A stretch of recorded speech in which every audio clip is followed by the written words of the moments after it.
And I think we finally managed to go on live.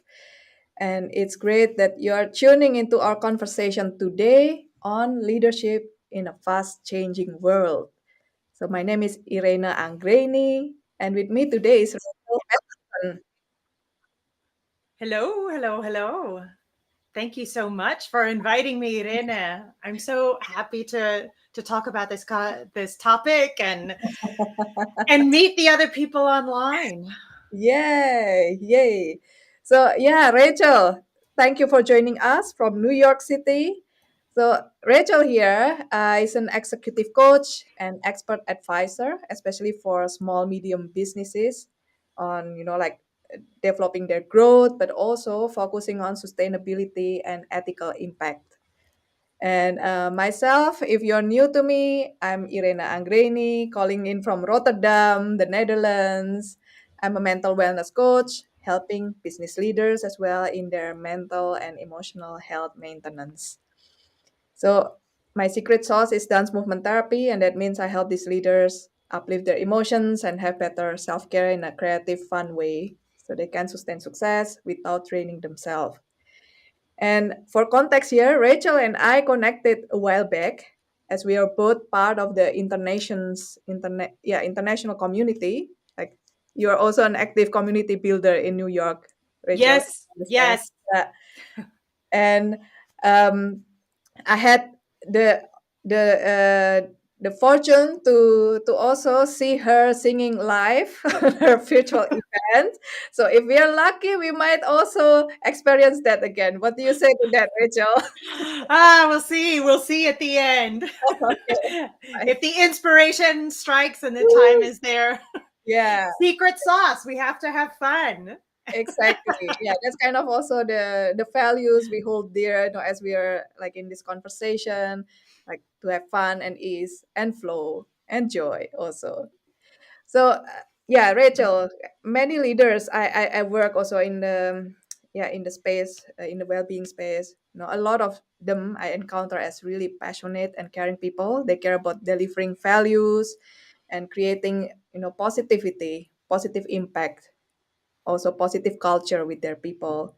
And in a fast changing world that we live in today, like of course everyone, also leaders, they need these additional resources, the insights and the support to navigate the challenges, and also to make to make these challenges as opportunities that they can grow their business and their leadership as well. So I'm so delighted that you're here today to share your insights.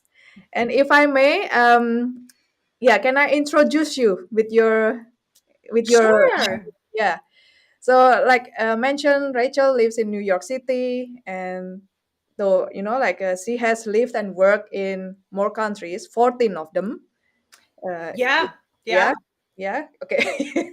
So we can understand, your fascination, Rachel, with cultures and also with emerging technologies and how people use them, and also how people manage their minds and lead in a fast changing world. And she's also a singer, an ambivert, kind of like, what is that? Between introvert and extrovert. It sort of. It's that I have strong need to have alone time and strong need to have connection time. And I think to a certain extent everybody is a Yeah, bit ambivert, but I yeah, heard that term the first time about 5 years ago and I was like that's yeah, me. that's it. Okay. I think that's also why we vibe, because I'm quite in a similar space. And Rachel here, she's also a facilitator and executive coach to small, medium businesses and their leaders who want to grow, to inspire, and also to retain their best employees and customers. So today she'll share more about her work on creating resilient and healthy corporate culture, and what she will also share, what she calls the alphabet soup of corporate citizenship. Now I'm really curious about this soup. It sounds very healthy. Please, Rachel, could you share a bit more with our audience, about yourself and also about what you're going to talk about? Yeah, yeah. So maybe I'll start actually by explaining the title of our talk, though I think everybody has some good intuition around it. So we do live in a fast changing world, and we're much more aware of, for example, the climate crises. We're much more aware of technologies, their integration into our lives. We're much more aware of other cultures. There's growing regionalization or globalization, all these kinds of things that are making our world change faster and faster. And we kind of have to embrace a certain complexity. And that complexity in that fast change risks causing cognitive overload. And Yes. without getting too much into the weeds of the neurology of it, that cognitive overload makes it tough for us to make good decisions. And this is where Irene and I, we have this so much, this is part of where we overlap so beautifully, is that when there's that cognitive overload, um, it's hard to make good decisions. Yeah. So leaders need to make good decisions, not only for themselves, but for their teams. So we're kind of addressing that. And my alphabet soup of corporate citizenship, um, small and medium-sized businesses, actually businesses of all sizes, want to retain their best employees and their best customers Yeah. because they want to succeed in this fast changing world. And because we're in this fast changing world, there has to be more resilience. The traditional ways of management need Mm, to evolve. Decision needs to be a little bit more decentralized, yeah. which means that the values need to be very clear. And so that team members can make decisions and act quickly. Mm. Fast changing world. Yeah. Now, to keep your best employees and your best customers, part of the fast changing world is some of these cultural trends that we not Mm. only want our companies to have goods and services and do it efficiently, but we want them to have character. And Yes. they, in a way, they now have to be kind of the admirable friend.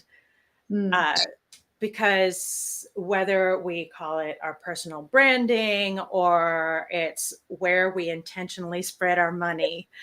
So, how does a company develop their values? A lot of it, I used to do a lot of strategic planning. And then I Yes. kind of decided, I kind of saw that sometimes we would have these decisions and we would have the Mm. information, Okay. but we wouldn't always move forward with the decisions. And I was kind of Yes. wondering why. And that's when I started getting interested into the psychological and neurological underpinnings of action and inaction, And and motivation also kind of. motivation. Exactly. And Yeah. All right. Yeah, yeah. this is a very nice introduction, Rachel, of kind of to give a context, and you mentioned of cognitive overload. Yeah, we probably use different key terms, like I call those overwhelm. It's just like that's a kind of like, oh, the telltale signs, and indeed, like in that space, like our decisions are compromised, perhaps because we cannot really see with clarity, and yeah, you mentioned also about like how, especially as small medium business, you have to be like, so yeah, kind of, you have to have really good skills to maneuver like this fast changing world, and also to have that reputation, like that outstanding character, that okay, people see you as their trusted friend, admirable friend. And like in business terms, that could be branding. But yeah, kind of, it's really this resonance of what you do also, like in creating impact in this sector. And Mhm. in the meantime, I want to say hi to our, I think Paul Yan was tuning in. So kind of, yeah, this is our live video, and you can interact, you can drop us questions, or you can say hi in the chat. Just say, like, if you're tuning in live now, just say hello, and where you're tuning in from. And also perhaps, like, like if there's something that resonates with you, yeah, type it Yeah. out in the chat and bring on your questions, kind of, Rachel will answer. not me. Yeah, one thing Yeah.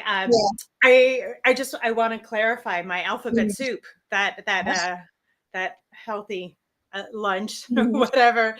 The it I mentioned earlier about complexity.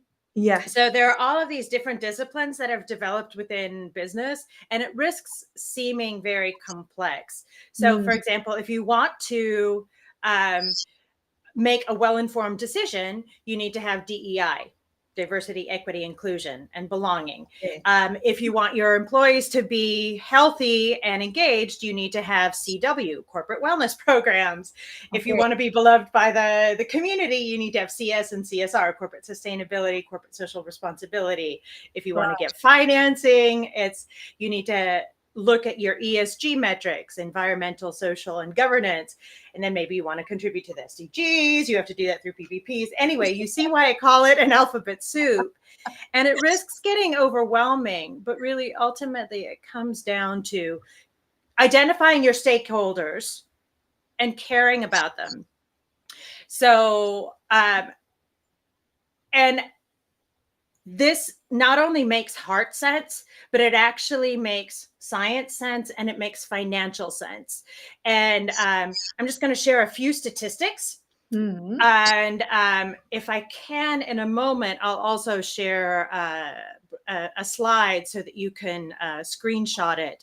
But for example, companies with high employee engagement, companies that are purpose driven experience 4 times the employee engagement. Mm. And Okay. companies with high employee engagement experience 21% higher profitability. Okay. Yeah. And 76% of consumers say that they will buy or boycott a product based on its social stance. Right. Okay. So you will be sharing this statistic with us now through a screen share because I think we're looking forward to Yes. hearing this. Our audience also. I want to say hi to Nancy. Yeah. Hi, Yeah. Nancy. Yeah. We are also looking forward to hearing what Rachel has to share here, Nancy. And Poljan, really wonderful. You are tuning in from Maastricht, the Netherlands. And Poljan also has a good wellness program. Yeah. So kind of you mentioned about corporate wellness. But go Yeah. Rachel, what do you want to share? Can I help you with sharing something? Yes, I'm having a challenge sharing this. So I'm just going to share my entire screen. So apologies, All right. folks. Just Yes. a moment. Um, and So you can add them as your guests here. Here. All right. So excuse us, okay. folks. We are still figuring this out as well. How to share screen. I. Hmm? So do you see the screen? Do you see Oh, the yeah. series of statistics? Yeah. Is this the one? Yeah. Mm-hmm. Yes. So like I said, it makes heart sense, but it also makes money sense to Mm-hmm. develop your alphabet soup of corporate citizenship in this fast changing world, to develop your values and to live by them, because you're going to get higher employee engagement, which means you're going to get 21% higher profitability. For those who are involved in corporate wellness, you'll appreciate this statistic. A study from the University of Warwick found that happy employees are 12% more productive at work, Mm-hmm. while unhappy employees are 10% less productive. And there you see a few more statistics. So feel free to take a screenshot of that. And by the way, if you scan that QR code, you'll get my digital business card. And and that way you can get back in touch with me. And I'm happy to offer a half-hour consult on all of these, on any of these topics, and to share relevant resources. I don't want to overwhelm people now, but I have a 26 article series. Right.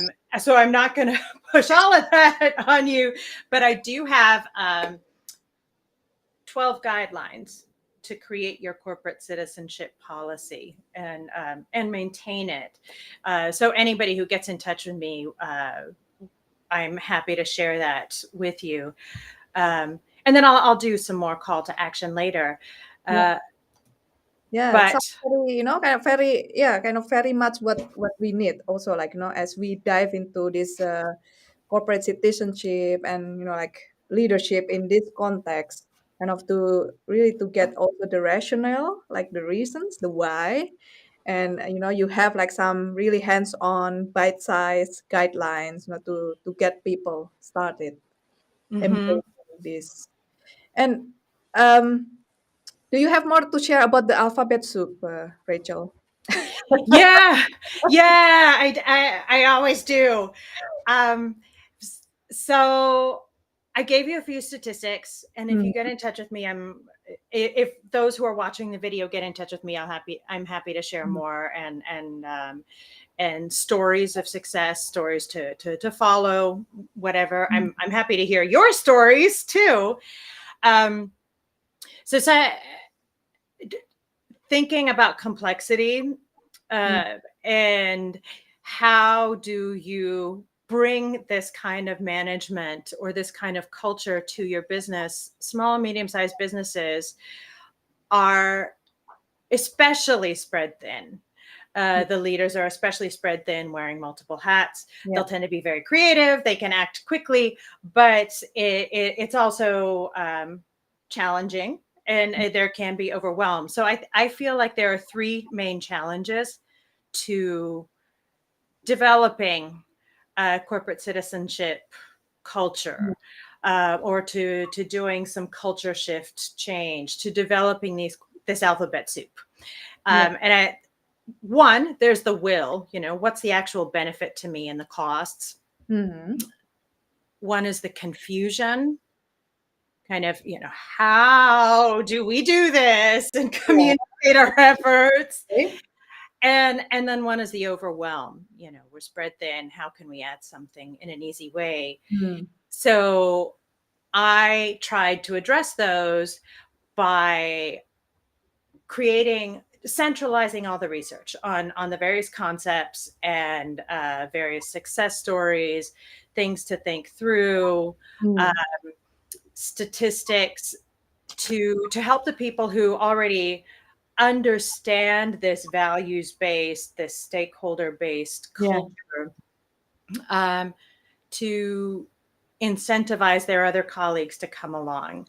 So I've centralized all the information to address some of the confusion, and I do facilitation. Yeah. And then I speak about these topics, just to develop a little bit greater awareness. And then I do some of the executive and team coaching to help bring some greater clarity to some of the challenges that are going on, Yeah. to improve the communication, the trust and engagement, and then to identify the initiatives that they feel that they can take on right now.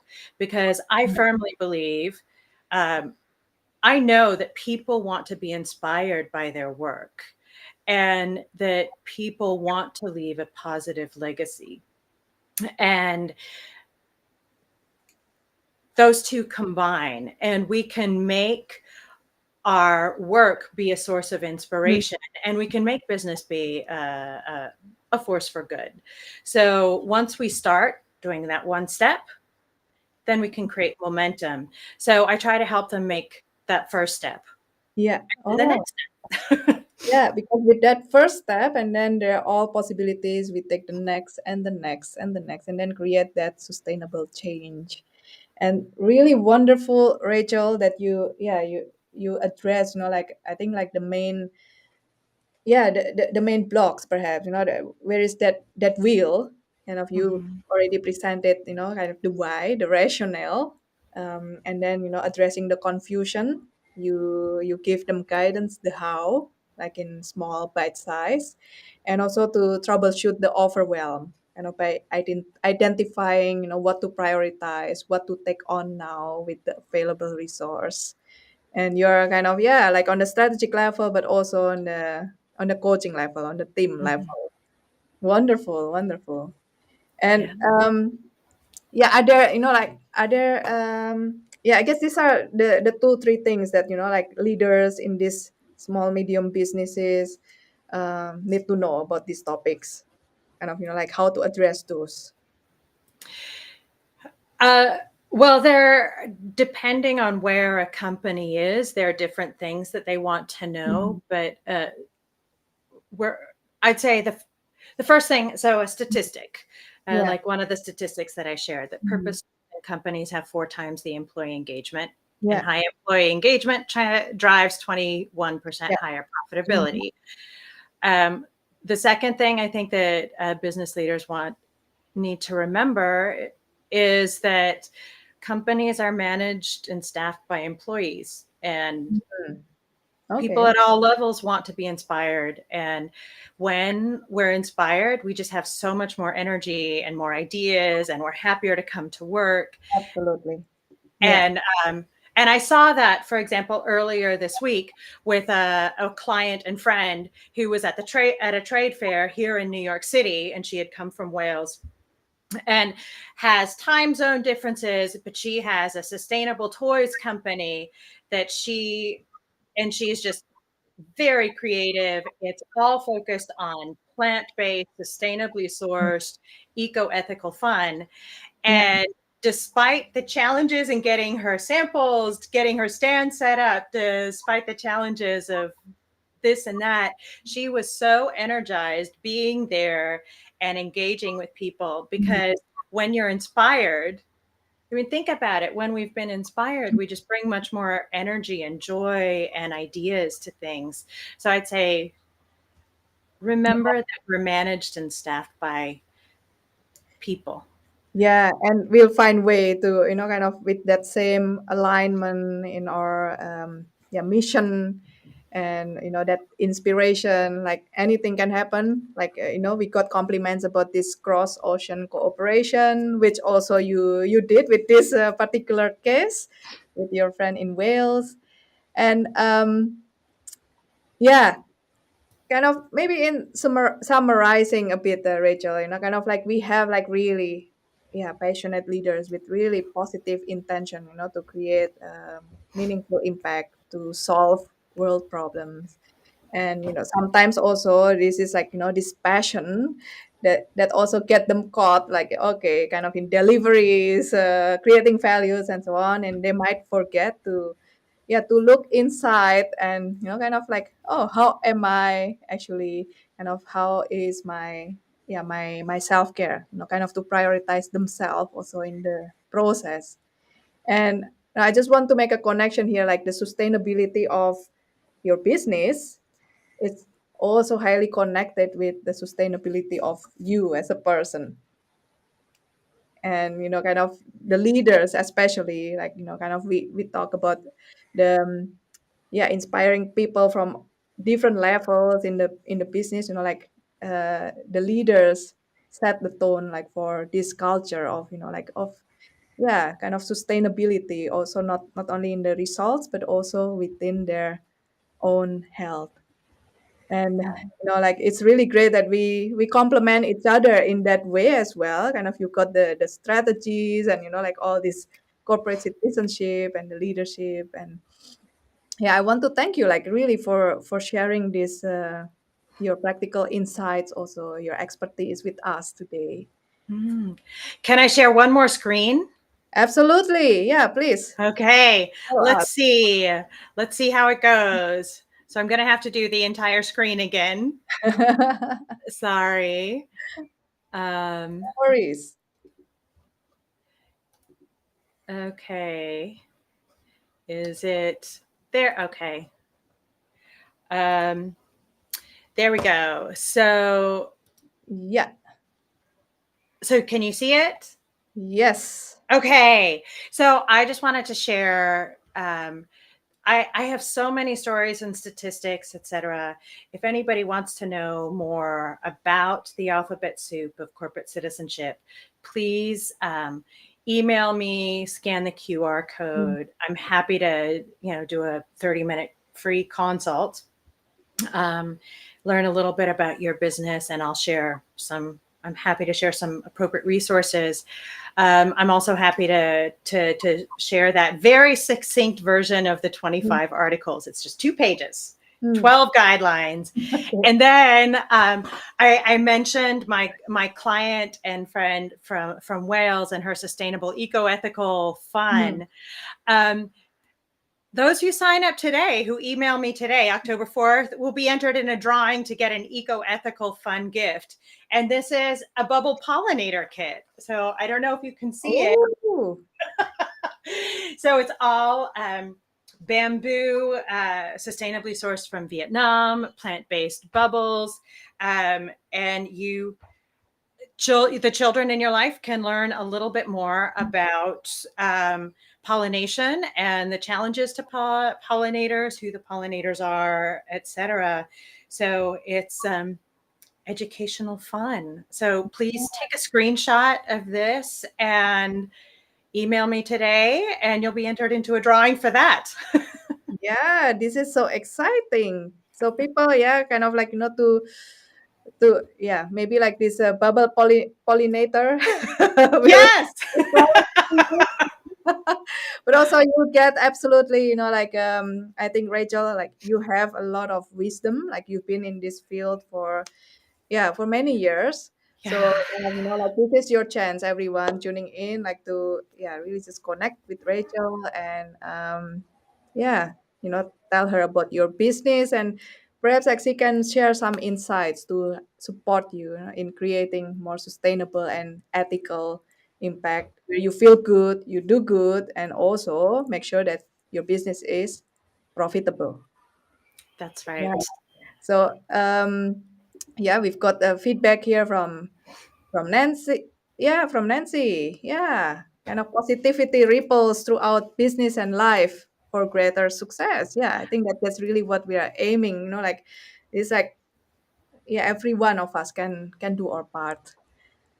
So Absolutely. yeah, Rachel, you've shared your yeah, kind of your email, and I will also post that in the comment after this. So Polian is also excited about this special bubble pollinator. And Ease, flow, and fun, and positive impact. yes, and uh, I want to circle back, because we mentioned about you as a singer. I don't know if you have if you have some feeling of inspiration, some burning desire right now to sing. um, um, okay, since we're talking about sustainability and being better, I am not warmed up. So a little bit of fun. So I'm talking with the man in the mirror. I'm asking him to change his ways. No message could have been any clearer. If you want to make the world a better place, take a look at yourself and make a change. There we go. Woo! Wow, Rachel. Would you mind sharing what song this is? Like, oh, kind of. Oh, that's a song called "Man in the Mirror" by Michael Jackson. I think it came out 20 years ago, Right. Uh-huh. but it seems like it's kind of appropriate to our conversation. Yeah, and you made it like a really wonderful rendition, right? And your with your own quality, with your own flow into it. So thank you, for yeah, also inspiring us with this song. A moment of soul. Yeah. Oof. So Everybody take one step. now I have to laugh here, like Rachel. Okay. So Oh God, no, not this year. Woo, thank you all though. right. Yeah, you've got a fan from Maastricht, Netherlands. So Rachel, I'm so grateful that that you make the time in your busy day, and we have this opportunity to talk about leadership in a fast changing world. And yeah, kind of I think to reiterate that message, it is possible to feel good, to do good, and be profitable in running our business. Yeah, as long as we, yeah, kind of we understand also like what are yeah, what are the ways to, like you mentioned, about to navigate the complexity, to overcome the overwhelm, and to address the confusion, and also to build like inner will, like passion, to really bring value, positive values in this world. Mhm. And yeah, you've been sharing such great insights and leadership that care about the sustainability. And I know I got a lot of values and a lot of reflection also. And I'm sure everyone tuning in as well has got a lot of value. So yeah, you mentioned about, like this opportunity to have a consultation. So I will share also your email, and like how people can reach out to you. And again, thank you for joining me today here. And thank you, everyone, for tuning in. If you're catching us on replay, also drop us a comment. And also, like everyone live or on replay on the recording, just share, what resonates with you. And yeah, do reach out to Rachel and ask her your questions in this area of, yeah, what is it, Rachel? Alphabet soup, corporate The credit. alphabet soup of corporate citizenship, the Yeah. ultimate long-term strategic mindset. Yeah. Yeah. So if you want to know all about this alphabet soup, Rachel is the person to go. Yeah. So thank you, everyone, for showing up today. I hope you enjoyed our conversation. And yeah, I look forward to seeing you all again soon. Rachel, thank you for being with us, and have a great rest of your day further. Yes. Thank you, Choo! everybody. Bye.